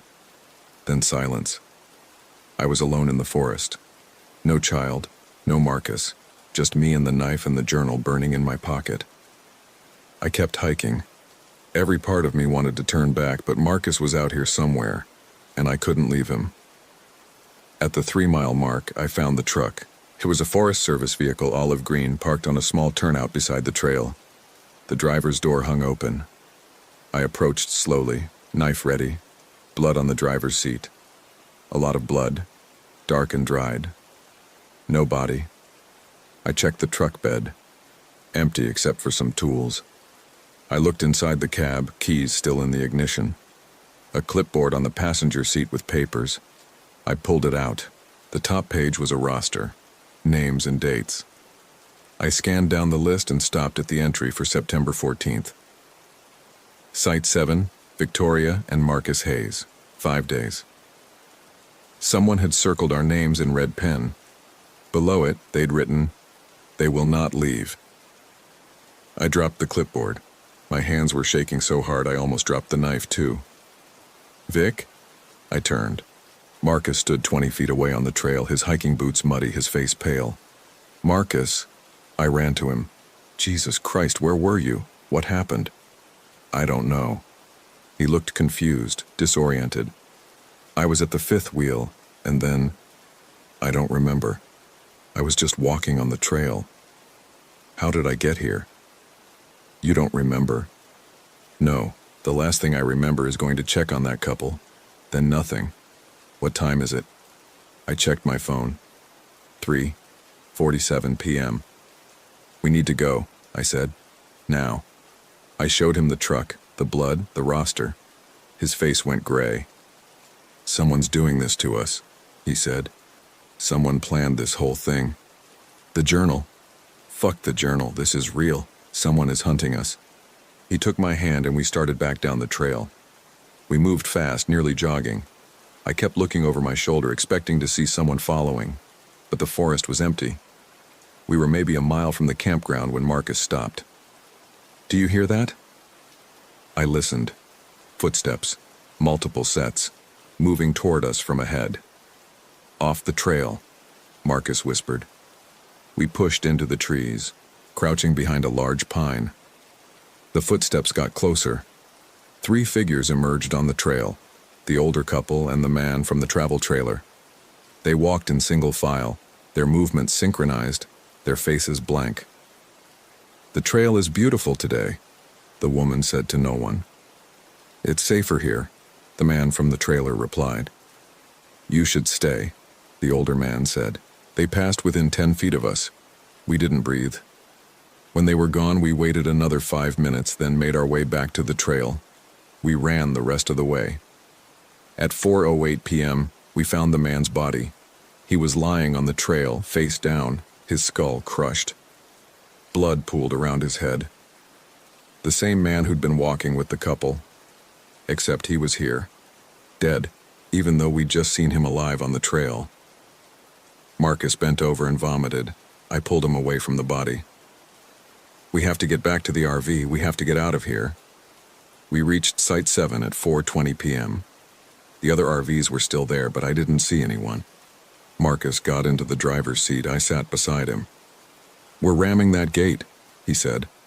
"Marcus, I don't care. We're getting out of here even if it destroys the RV."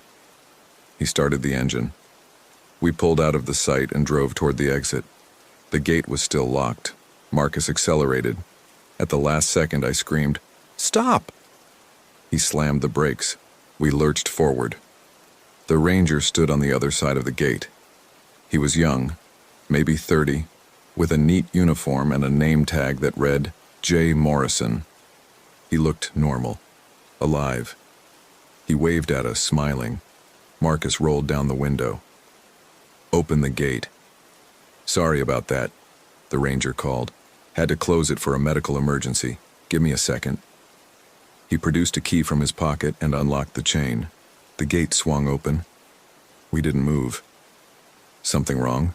the ranger asked, walking toward us. "There's a dead man on Trail 341, I said. His smile didn't waver. "A dead man? And blood in your truck. Where have you been?" "My truck?" He looked genuinely confused. "I've been dealing with a situation at another campground all day. Just got back." "What's this about a body?" Marcus and I looked at each other. "Show us your truck," Marcus said. "Sure, it's right over." The ranger stopped. "Wait, you said my truck's on 341, 3 miles up." His confusion deepened. "That's impossible. My truck's been at the ranger station all day. I just parked it there 20 minutes ago." He led us back to the entrance station. His truck was there, clean, no blood. We told him everything. The journal, the strange people, the body on the trail, the blood in what we thought was his truck. He listened quietly, his expression growing more concerned. "I need to check this out," he said when we finished. "Can you show me where you saw the body?" "We're not going back there," Marcus said. I understand, but if there's a body, I need to call the police, I said. There's no cell service here. Closest phone is 15 miles down the mountain. Tell you what, you folks head into town. Report this to the sheriff, I'll check the trail. If I find anything, I'll call it in from the office. It seemed reasonable. It seemed normal. But nothing about this was normal. We'll wait for you, Marcus said. We'll wait right here while you check. The ranger studied us for a moment. Then he nodded. All right. Give me an hour. Don't leave the campground. He got in his truck and drove away toward the trailhead access road. We sat in our RV with the doors locked. I pulled out the journal and opened it to September 15th. The entry continued beyond what I'd read earlier. By 5 p.m., Victoria will realize the ranger isn't coming back. Marcus will insist they wait until morning. Victoria will agree. They'll eat dinner in silence. Marcus will excuse himself to use the bathroom. He'll be gone for 15 minutes. When he returns, Victoria will notice his eyes look different. She won't say anything. She'll be too afraid. That night, Marcus will kill her. I read it again, then again. What? Marcus asked. I couldn't speak. I handed him the journal. He read the entry and went very still. This is bullshit, he said finally. This is someone trying to make us crazy. Everything else came true. Not everything. That man, we saw him alive after the journal said someone would be dead by 4 p.m. The timeline's off. We saw him dead too. We saw a body. We didn't get a good look at the face. I wanted to believe him, but I kept thinking about his blank expression on the trail, the missing hours, the way he'd appeared exactly where the journal said he would be. It was 4:45 p.m. We should leave, I said. Right now, the gate's open. The ranger said, fuck what the ranger said. We need to leave. But Marcus was already shaking his head. It's getting dark. These mountain roads, if we drive them at night, we could go off a cliff. We should wait until morning. First light, we leave. Marcus, one night, Vic. We lock the doors, we stay alert. One night. I thought about the journal's prediction. Tonight. It would happen tonight. I agreed anyway. Because what else could I do? Refuse to stay with my husband? Tell him I thought he might kill me? How do you say that to someone you love? We made dinner, grilled cheese sandwiches. Neither of us ate much. We sat at the dinette table, the journal between us like a third presence. I need to use the bathroom, Marcus said at 6:30. I watched him walk to the tiny bathroom and close the door. I heard the lock click. I stared at the door. 1 minute passed, then 5, then 10. Marcus, I called. No answer. Marcus, are you okay? Nothing. I stood up and walked to the bathroom door. I knocked softly. Marcus? The lock clicked open. The door opened slowly. Marcus stood there, swaying slightly. His eyes were different, darker, unfocused.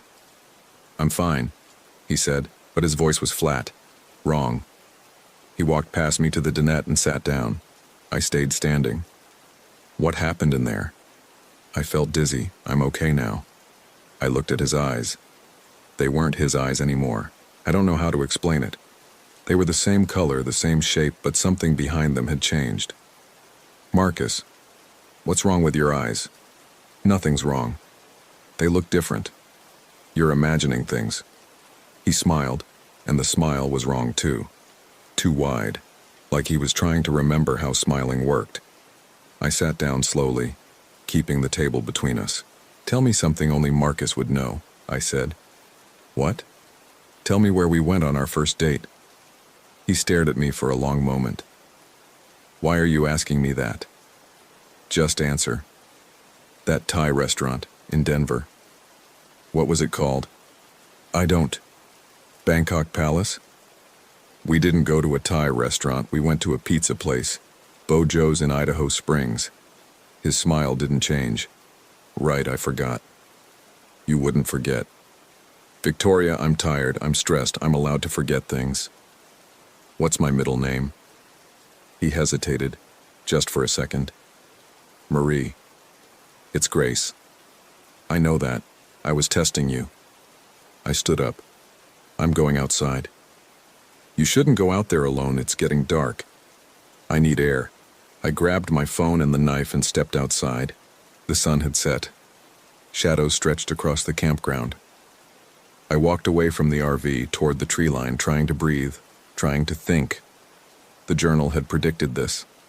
Marcus using the bathroom. Being gone longer than normal. Coming back different. But what did different mean? Was he possessed, drugged, or just exhausted and scared like me? I heard a sound behind me. Turned. Marcus stood in the doorway of the RV, silhouetted against the interior light. "Come inside," he called. "In a minute." "Victoria, it's not safe." "I'll be fine." He stepped outside and started walking toward me. His movements were odd, stiff, like a puppet on strings. "Come inside," he repeated. "Marcus, stay there." He kept walking. I backed up, raising the knife.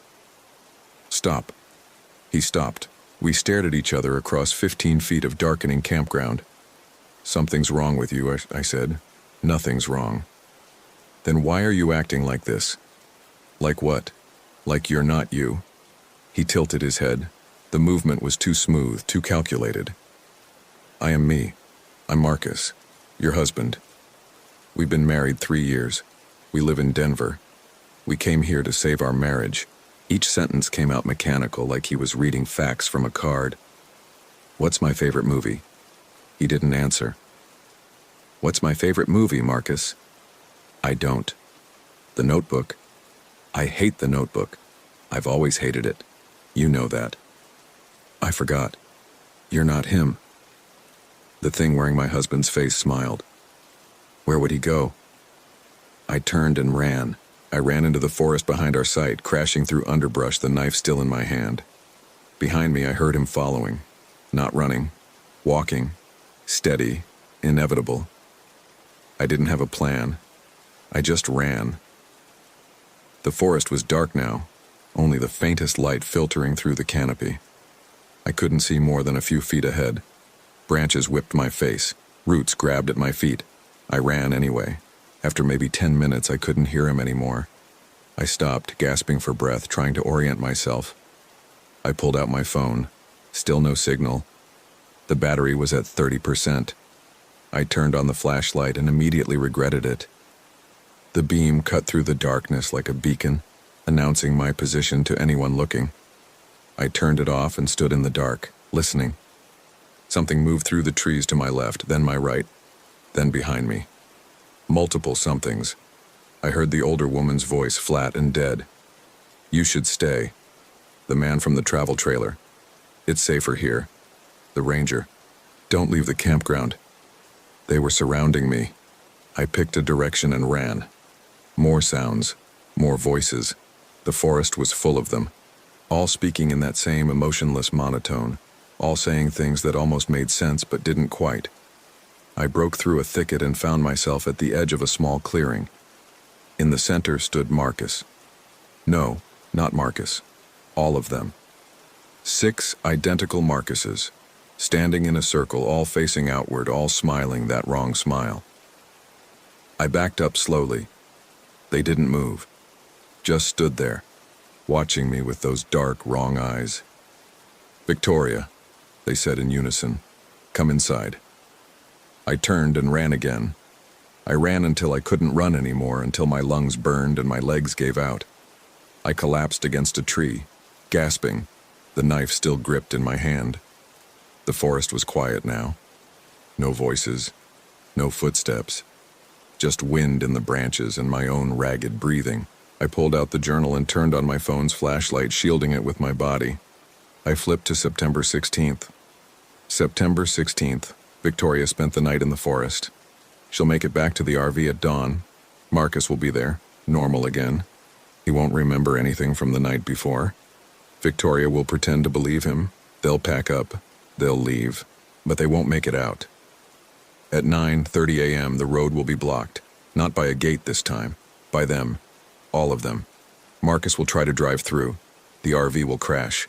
Victoria will be injured. Marcus will die. Or not Marcus. The thing that's wearing Marcus. After that, it's just Victoria, alone, and they'll come for her. My hands shook so badly I almost dropped the phone. I kept reading. She'll run, she'll hide, she'll fight, none of it will matter. By noon, she'll understand. By 2 p.m., she'll be one of them. By 3 p.m., she'll forget she was ever Victoria. The entry ended there. I flipped to the next page, September 17th, blank, September 18th, blank. The last page had a single sentence in different handwriting, messier, desperate. If you're reading this, you're already trapped. I'm sorry. I tried to warn myself too. I closed the journal. I don't know how long I sat there. Hours, maybe. The forest grew quiet around me. No birds, no insects, just silence and darkness and the weight of what I'd read. Eventually, the sky began to lighten. Gray dawn filtered through the trees. I could see again. I made my way back toward the campground, moving slowly, listening for any sign of them. But the forest was empty. Just me and the trees. I reached Site 7 as the sun came up. The RV looked normal, peaceful, like none of this had happened. Marcus sat at the picnic table outside wearing the same clothes from yesterday. He looked exhausted. When he saw me, he stood up. Vic, Jesus, where have you been? In the forest. Why? I studied his face. His eyes looked normal now. Brown, clear, no darkness behind them. You don't remember last night? I remember. We had dinner. I used the bathroom. After that, it's fuzzy. I woke up on the bed an hour ago. You were gone. I've been looking everywhere. He sounded sincere. He looked like my husband again. We need to leave, I said. Right now.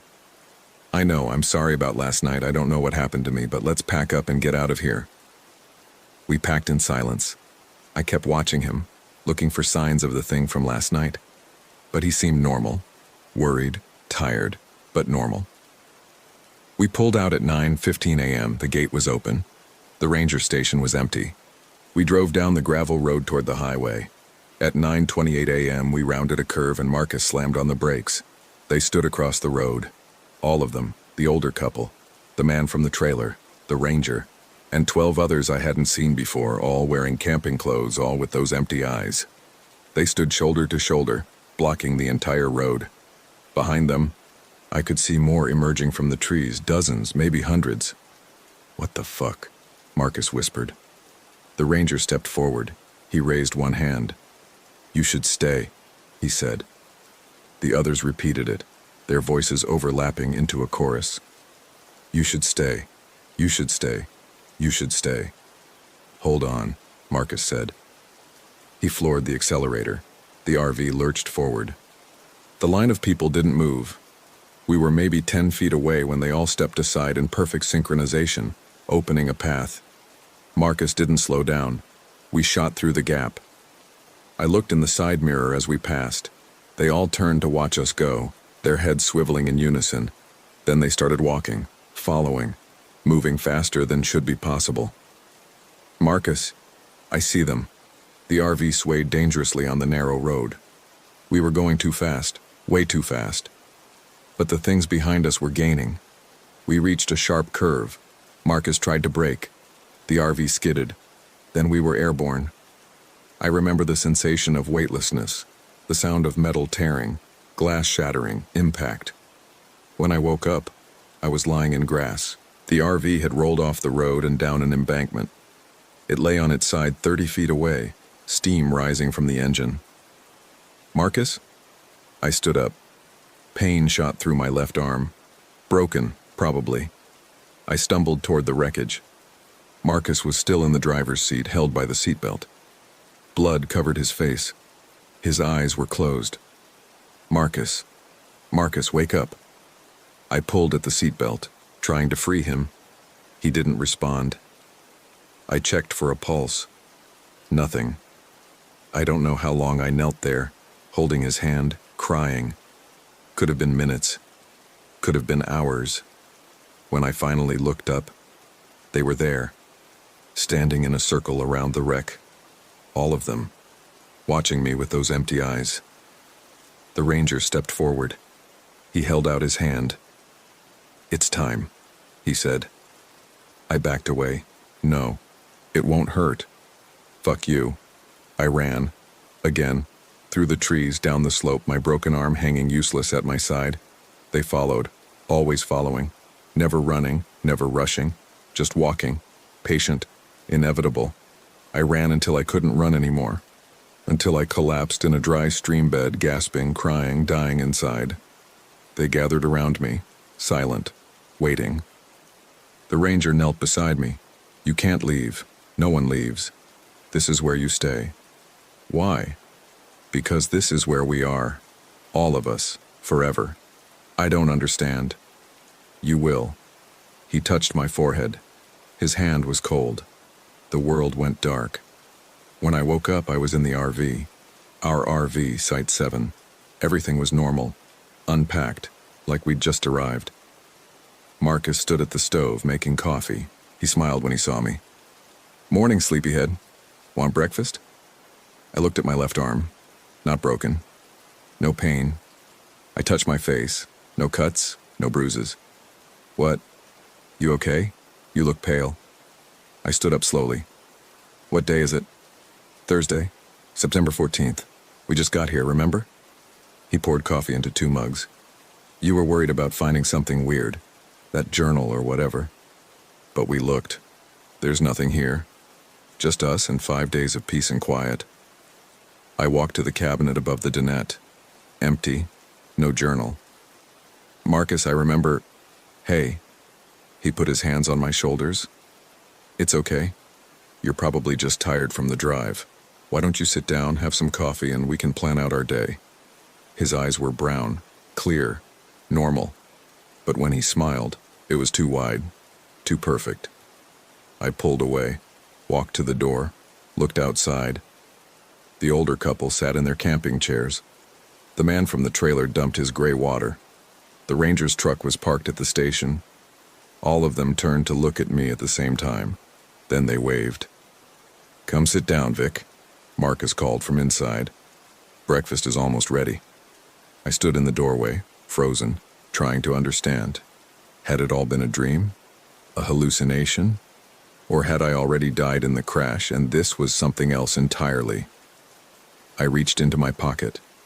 My phone was there. I pulled it out. September 14th, according to the screen.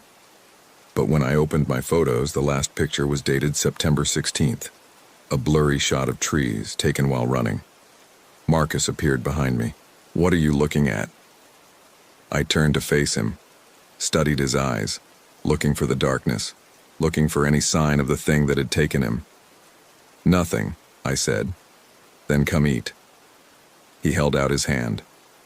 I looked at it, looked at his face, and I understood. I took his hand. We ate breakfast together, scrambled eggs and toast. Marcus talked about the hikes we'd take, the sights we'd see. I nodded and smiled and pretended everything was normal. Because what else could I do? At 11 a.m., a new RV pulled into the campground, a young couple with a dog. They waved as they passed. I waved back. At 11:30, they set up at Site 8. The woman was unpacking groceries. She pulled something from a cabinet and held it up, confused. A small leather-bound notebook. I watched from our picnic table as she opened it. Saw her face go pale. Saw her show it to her boyfriend. Marcus came outside and sat beside me. He followed my gaze. "New neighbors," he said. "We should introduce ourselves later." "Yeah," I said. "We should." "Tell them about the trails. How beautiful they are." "How beautiful they are," I repeated. He put his arm around me. I leaned into him. His body was cold. "You should stay," he whispered. "I should stay," I said, and I smiled. The journal appeared in my hands. I didn't remember picking it up, but there it was. I opened it to the first page. September 14th. Victoria arrives. Finds journal. Reads first entry. Doesn't believe it yet.